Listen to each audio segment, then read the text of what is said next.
Greetings, students, and welcome to Week 3, Microsoft PowerPoint. Just a quick minute to review Week 1 assignment. Overall, I was real pleased with how everybody did. You guys did a great job with the content and the questions that were asked in the assignment. I do want to point out just a few things for you to focus in on next time and for some of these future assignments.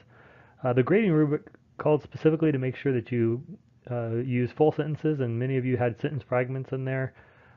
Just be careful to make sure you're using full sentences. Secondly, slang. I saw a lot of you, here I am using that term, but in a paper, I try to avoid terms like a lot or messing around, things like that that are actual slang in paper. We want to avoid that in all of our academic papers. On the discussion boards, I want to remind you to fill those out and do your discussion questions. You are graded on that as part of this course, and I've been real encouraged to see what's going on out there and just continue to talk to your classmates about what you're learning and especially what the impact of this course is having on you spiritually and maybe the role of technology as a Christian. And lastly, I just want to emphasize at this point in the course that I'm here for you guys, so if you guys need any help, please feel free to reach out to me via email. If you get really stuck, we can set up a time during my office hours and we can do a WebEx or whatever you need. I am here for you, so I just want to make sure you knew that. So for this week, as we move into Microsoft PowerPoint, you're going to have 4 different assignments. And I've listed each of the projects here as well as the page numbers that are found in your textbook. Similar to the assignment last week, there's going to be 2 main projects, Project 1, Project 2, and each of those has a lab. So I'm going to talk you through what each of these are in the next slides. But before we do that, I want to just reiterate, in case there's any doubt, why this is so important to learn something like Microsoft PowerPoint. You've seen this study before, but I want to point out something here that maybe wasn't real obvious, but Microsoft PowerPoint is the #1 application in the Microsoft Office suite that is listed here, and Microsoft Office as a whole is #2. So employers, when they're looking for skills that they need, these are the things that they're looking for. Microsoft Office in general and Microsoft PowerPoint ranks way up there. So on a personal level, I did want to talk to you just a little bit about my own life. I work in the software industry and I use this tool constantly. When I'm doing live teaching, when I go on site somewhere, I use Microsoft PowerPoint as the method that I use to guide my conversation, keep me on track for what I'm doing, and just helps me look a lot more professional than I would otherwise appear. Number 2, distance learnings. I do quite a bit of these, and that is where it's more of a live format where we're both looking at the same screen, and Microsoft PowerPoint goes a long way to help me look more professional and communicate concepts in a way that are clear and professional. And then lastly, asynchronous distance learning, which is what we are doing here. Asynchronous meaning that you guys can log in at any point and go through and do your distance learning. Obviously, this format is awesome for that as well.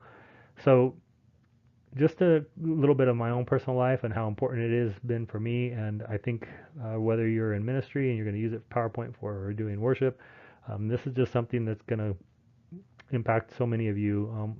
I'd say just about every one of you in some way you'll touch this product. So hopefully that's enough on that, and just want to encourage you to take the time to learn it well because it'll pay off later. So the 4 projects that you'll be working on are here. Those are kind of small screenshots, but I just wanted to talk through a couple of them. The first is a nature center. There's a total of 5 slides, as you can see there, and then the second is a museum. The third is a basketball theme, and the fourth is Pluto. So each of those has a particular theme. All of the clip arts and everything you need are out there on Blackboard. And each of those is going to focus on different things. On the first one, we'll be focusing on pictures quite a bit. And then on the third one, we introduce shapes and word art. So I'll talk to you more about how you actually go through and create these, but again, 4 projects that you'll be working on. So the resources that you'll have available to you for this week, first of all, obviously the textbook. Just want to really encourage you and remind you to focus on that textbook and go through it, and it'll walk you through it in detail on what you need to do.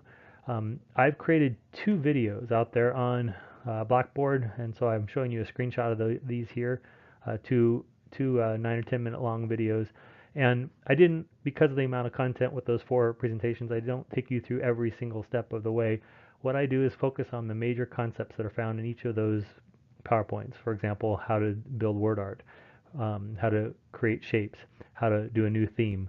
So I'm introducing the major concepts that you'll see in each of those different PowerPoints, but you will need to look at the textbook in addition to my PowerPoint. And then finally, in addition to my 2 videos, because the final thing I have is 2 PowerPoint presentations, and those are down here. These have a lot more detail. You can look at those as a reference.